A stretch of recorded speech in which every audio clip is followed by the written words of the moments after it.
Bismillahirrahmanirrahim. Assalamualaikum warahmatullahi wabarakatuh.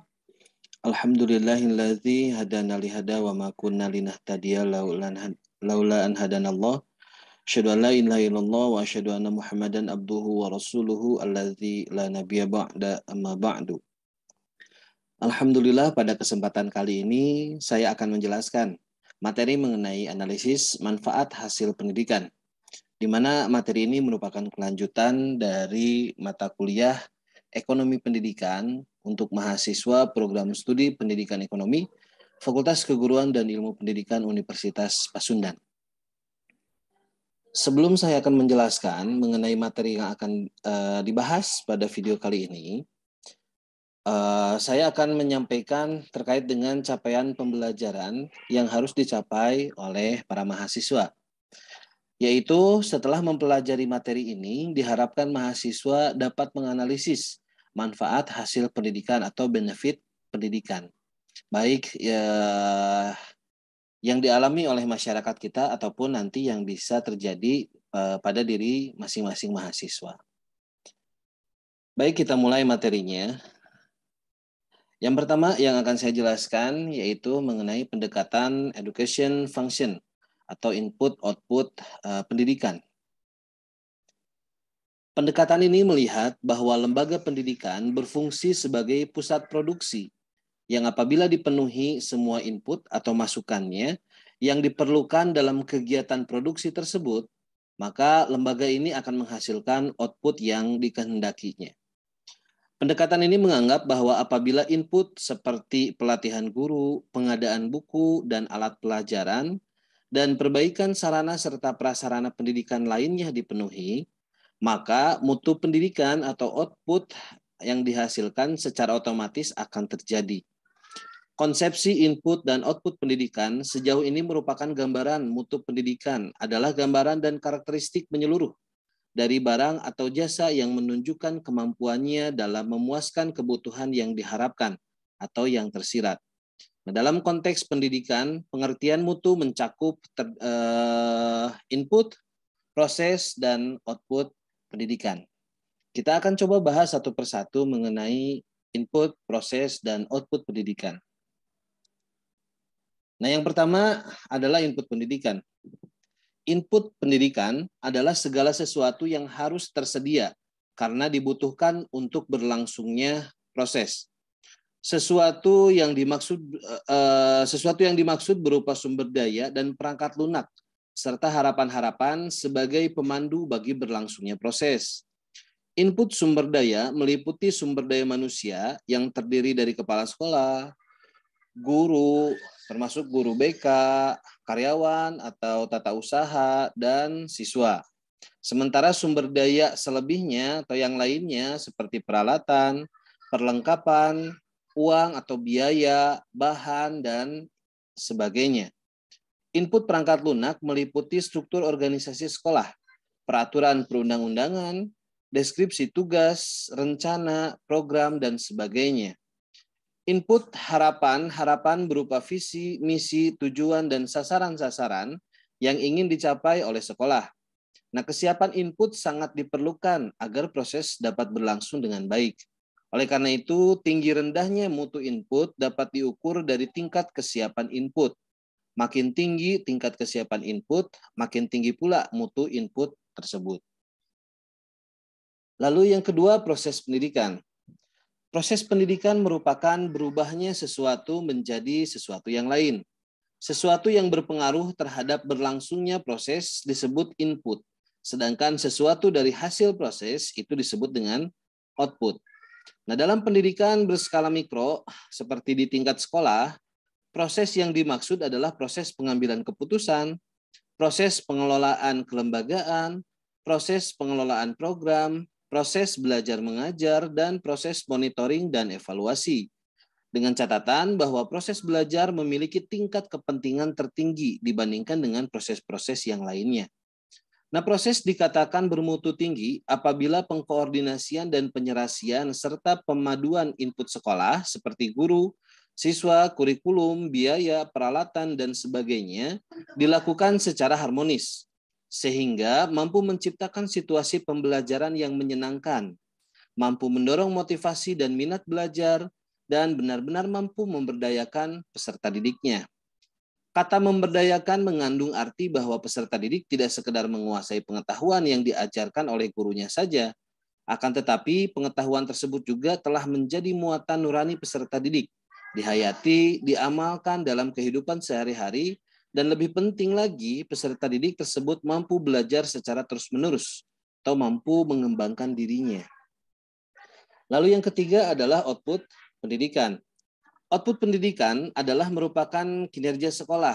Kinerja sekolah adalah prestasi sekolah yang dihasilkan dari proses atau perilaku sekolah. Kinerja sekolah dapat diukur dari kualitasnya, efektivitasnya, produktivitasnya, efisiensinya, inovasinya, kualitas kehidupan kerjanya, dan moral kerjanya. Khusus yang berkaitan dengan mutu output sekolah, dapat dijelaskan bahwa output sekolah dikatakan berkualitas atau bermutu tinggi jika prestasi sekolah, khususnya prestasi belajar siswa itu menunjukkan pencapaian yang tinggi dalam prestasi akademik berupa nilai ulangan, karya ilmiah, lomba akademik, dan prestasi non-akademik seperti misalnya peningkatan iman dan takwa, kejujuran, kesopanan, olahraga, kesenian, keterampilan, kejuruan, dan kegiatan-kegiatan ekstrakurikuler lainnya. Nah, mutu sekolah dipengaruhi oleh banyak tahapan kegiatan yang saling berhubungan, seperti misalnya perencanaan, pelaksanaan, dan pengawasan. Nah, itu adalah ketiga pendekatan yang harus dilaksanakan dalam bidang pendidikan, yaitu input, proses, dan output. Ketiganya tersebut harus sejalan secara harmonis, harus berjalan secara berkesinambungan, sehingga antara input, proses, dan output itu bisa berjalan dengan baik dan hasil yang didapatkannya adalah memiliki kualitas yang baik pula. Selanjutnya, kita akan berbicara mengenai manfaat dari pendidikan. Manfaat atau benefit adalah faedah yang didapatkan dari sebuah kegiatan yang telah dilakukan. Utamanya adalah kegiatan yang produktif. Manfaat dari sebuah kegiatan memiliki dua kategori, yaitu yang pertama ada manfaat langsung atau direct benefit, dan yang kedua adalah manfaat tidak langsung atau indirect benefit. Direct benefit atau manfaat langsung biasanya merupakan tujuan utama dari sebuah kegiatan yang bisa langsung dirasakan dampaknya oleh para pelaku kegiatan tersebut. Sedangkan indirect benefit atau manfaat tidak langsung merupakan dampak positif sampingan yang bisa dirasakan dan biasanya bukan tujuan utama dari sebuah kegiatan. Nah, dalam perspektif ekonomi, pendidikan merupakan salah satu bentuk investasi dalam bentuk human capital yang benefitnya akan diterima oleh individu tersebut secara langsung dan juga masyarakat serta negara. Pertumbuhan pembangunan dalam sebuah negara berbanding lurus dengan sektor pendidikannya. Banyak negara yang telah membuktikan ketika mereka concern dalam sektor pendidikan, maka akan berdampak positif bagi pertumbuhan ekonomi negara tersebut, seperti yang sudah saya jelaskan pada video sebelumnya. Nah, saat ini negara-negara maju telah banyak berinvestasi pada human capital, yaitu sektor pendidikan, sehingga saat ini mereka telah merasakan langsung hasil dari human capitalnya atau investasi humannya, investasi manusianya. Nah, menurut Mary Sotis dalam bukunya Who Benefits from Higher Education, dia menyebutkan ada beberapa manfaat langsung direct benefit dalam bidang pendidikan. Yang pertama adalah naiknya gaji yang diterima sebagai kompensasi atas pengetahuan dan keterampilan yang dimilikinya, seperti yang sudah saya sampaikan pada video sebelumnya juga. Ketika kita menginvestasikan pendidikan, berinvestasi dalam pendidikan, hasilnya maka kita akan mendapatkan keuntungan. Salah satunya adalah ketika kita lulus, maka kita akan mendapatkan gaji di dalam pekerjaan kita sesuai dengan keterampilan, keahlian yang kita milikinya. Lalu yang kedua, memiliki pilihan pekerjaan yang lebih luas. Ketika seorang berinvestasi dalam pendidikan, maka pilihan pekerjaannya itu lebih luas dibandingkan dengan tamatan di bawahnya, apakah tamatan SMA atau tamatan SMK, ya, lalu tamatan SMP ataupun di bawahnya. Nah, ketika kita investasi pendidikannya lebih tinggi lagi, maka pilihan pekerjaannya pun lebih luas lagi karena kita memiliki keterampilan di berbagai bidang. Lalu yang ketiga, memiliki tabungan yang relatif lebih besar sebagai dampak dari literasi keuangan yang meningkat dan penghasilan yang lebih besar. Nah, manfaat yang langsung yang bisa kita rasakan ketika kita berinvestasi dalam pendidikan adalah kita memiliki tabungan yang relatif lebih besar sebagai hasil dari perolehan gaji yang kita dapatkan atau penghasilan yang kita dapatkan. Dan kita pun paham tentang bagaimana literasi keuangannya sehingga kita bisa lebih spesifik dalam memilih konsumsi yang akan kita lakukan. Dengan catatan bahwa si penghasilan kita tidak digunakan seluruhnya untuk konsumsi ya. Karena kalau misalkan seluruhnya digunakan oleh konsumsi ya maka tidak ada tabungan gitu. Nah, namun pintarnya orang yang berpendidikan, yang berinvestasi dalam pendidikan karena mereka membaca mengenai literasi keuangan, maka dia bisa memilah mana konsumsi yang harus mereka keluarkan dari pendapatannya sehingga sebagian pendapatannya atau penghasilannya itu akan ditabungkan. Lalu yang keempat, bekerja di sektor yang lebih baik. Nah, untuk lulusan pendidikan tingkat tinggi, maka dia akan mendapatkan sektor pekerjaan yang lebih baik dibandingkan dengan tamatan di bawahnya atau lulusan di bawahnya gitu ya. Minimal akan mendapatkan penghasilan yang layak lah, ya disesuaikan dengan pendidikan terakhir yang diperoleh oleh individunya. Dan yang kelima, memiliki mobilitas individual yang lebih tinggi. Maksudnya adalah kita bisa merambah hal-hal yang lainnya gitu. Kita bisa meningkatkan atau mengembangkan individual kita, terutama dari sisi keterampilan ataupun keahliannya, sehingga kita bisa menyesuaikan dengan kebutuhan atau tuntutan dari dunia kerjanya atau dunia usahanya. Nah, itu adalah manfaat langsung atau direct benefit dari bidang pendidikan menurut Mary Sotis dalam bukunya. Nah, selanjutnya ada juga manfaat tidak langsung sama dikemukakan oleh Mary Sotis dalam bukunya Who Benefits from Higher Education, bahwa ada beberapa manfaat tidak langsung indirect benefit dalam bidang pendidikan. Yang pertama adalah kenaikan penerimaan pemerintah dari sektor pajak. Ketika penghasilan masyarakatnya tinggi, maka otomatis pajak yang harus disetorkan oleh masyarakat pun itu tinggi juga. Sehingga nanti akan sejalan dengan penerimaan pemerintah dari sektor pajaknya akan tinggi juga. Lalu yang kedua, naiknya produktivitas masyarakat. Masyarakat akan lebih produktif lagi dalam melakukan segala sesuatu, termasuk dalam pekerjaannya. Ya. Lalu yang ketiga, naiknya konsumsi masyarakat yang berakibat juga pada naiknya GDP atau Gross Domestic Product. Ya.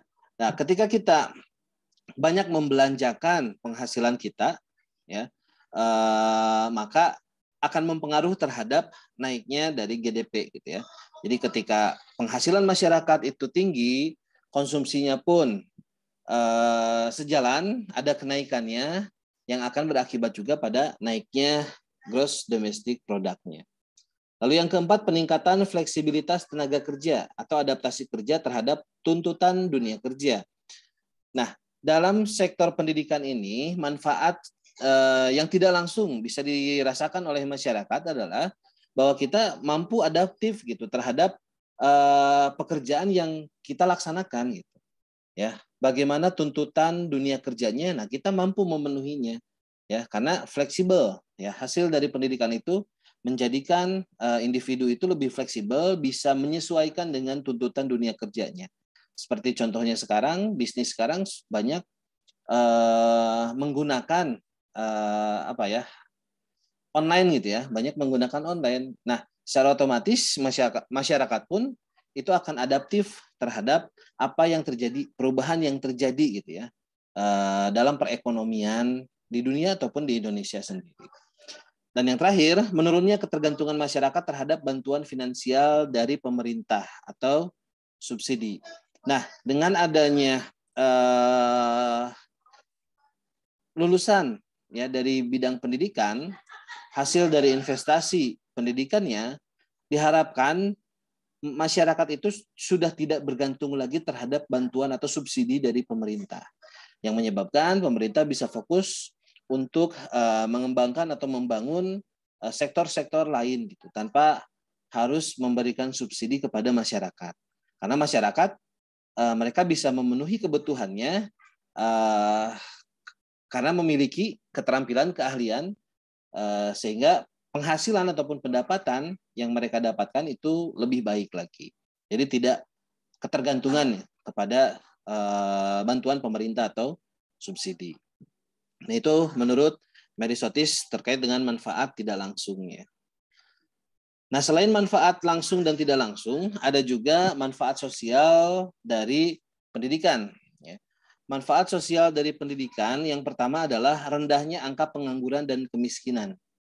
Ketika suatu negara banyak menginvestasikan manusianya ke arah pendidikan, maka akan menyebabkan rendahnya angka pengangguran dan kemiskinan di negara tersebut. Karena ya tadi, keahliannya, memiliki keahlian yang baik, memiliki keterampilan yang baik, sehingga dia bisa bekerja di tempat atau di posisi apapun, ya, dengan keterampilannya, dengan keahliannya, dengan kemampuan beradaptasinya, dan akan menghindari dari kemiskinan karena bisa bekerja di pekerjaan yang lebih baik lagi.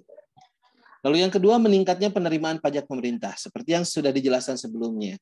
Ketika banyak masyarakat yang bekerja dan mendapatkan penghasilan yang besar, maka penerimaan pajak pemerintah pun akan meningkat, akan besar pula. Lalu yang ketiga, meningkatkan level kesehatan. Pendidikan dan kesehatan itu selalu berjalan beriringan.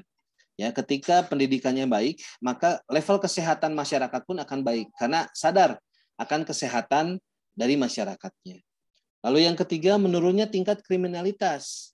Karena sudah mendapatkan pekerjaan yang layak, sudah mendapatkan penghasilan yang layak juga, maka akan menurunkan tingkat kriminalitas yang terjadi di negara tersebut.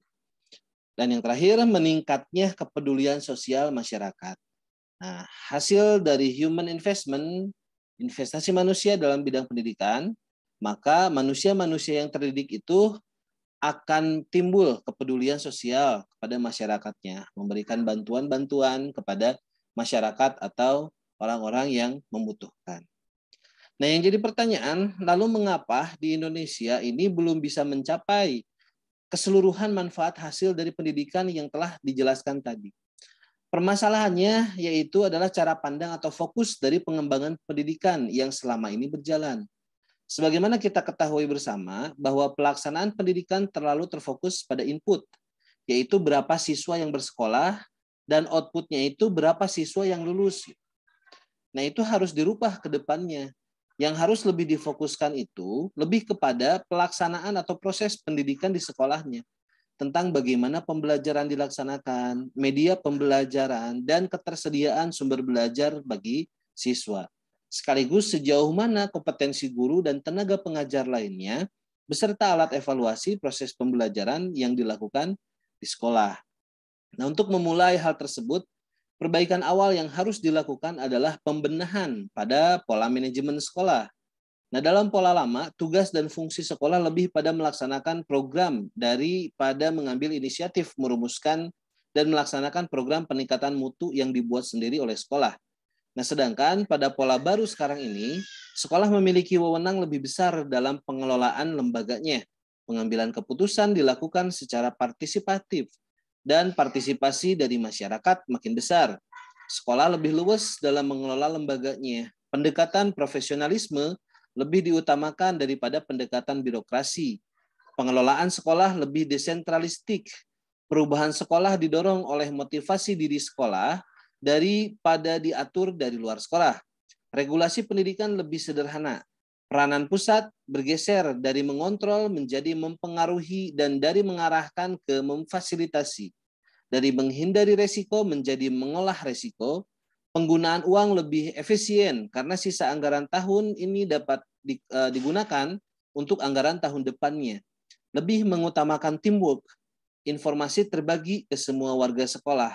Lebih mengutamakan pemberdayaan dan struktur organisasi lebih datar sehingga lebih efektif dan efisien.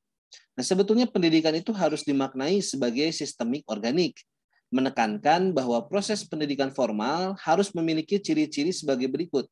Yang pertama, pendidikan lebih menekankan pada proses pembelajaran daripada mengajar. Jadi harus mementingkan learning daripada teaching. Lalu yang kedua, pendidikan diorganisasi dalam suatu struktur yang fleksibel.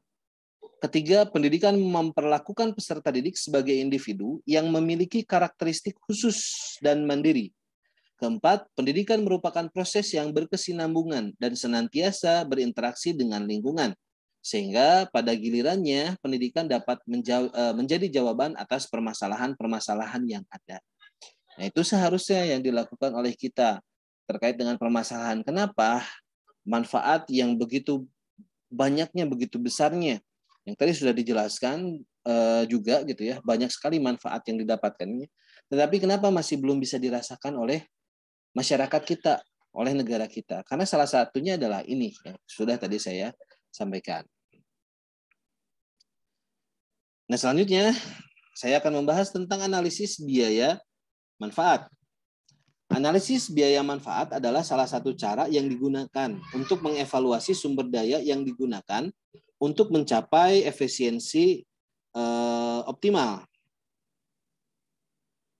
Analisis ini membantu dalam membuat sebuah keputusan dengan mempertimbangkan antara sumber daya yang digunakan atau dikorbankan dengan hasil yang diperoleh atau manfaat, di mana efisiensi merupakan hal utama yang dijadikan dasar dalam pertimbangan tersebut.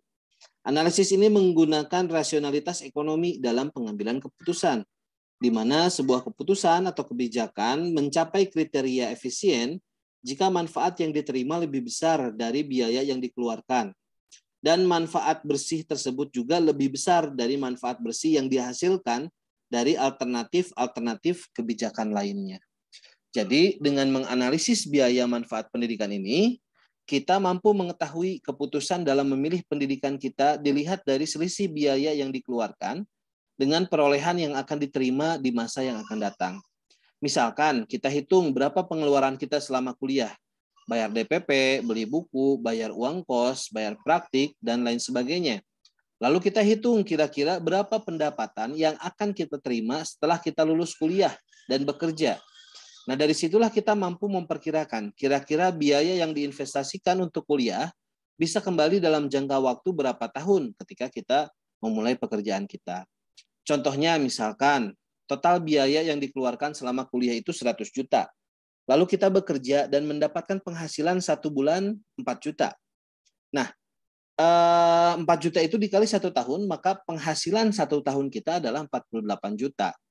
Nah, kita bagi 100 juta dibagi 48 juta, maka hasilnya dalam waktu 2 tahun 1 bulan, biaya yang diinvestasikan oleh kita untuk kuliah itu bisa kembali.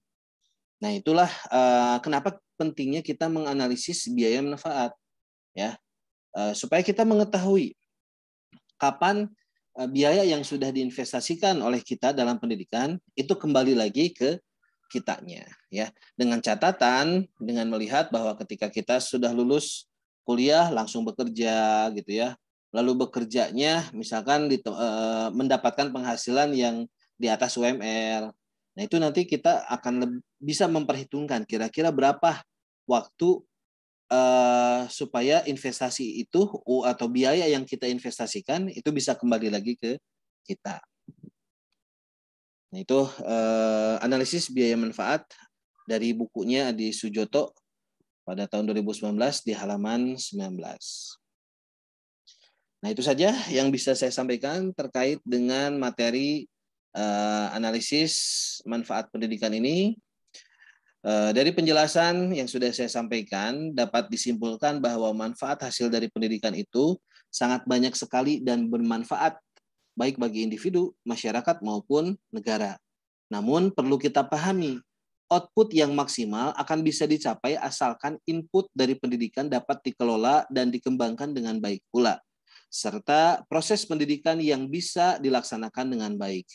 Harapan kita semua, pemerintah dan masyarakat, harus mampu memanfaatkan hasil dari pendidikan ini dan menjadikan pendidikan ini sebagai investasi jangka panjang yang akan bermanfaat bagi kehidupannya di masa yang akan datang. Itu saja. Terima kasih atas perhatiannya. Mohon maaf apabila ada kekurangan. Billahi taufiq wal hidayah. Wassalamualaikum warahmatullahi wabarakatuh.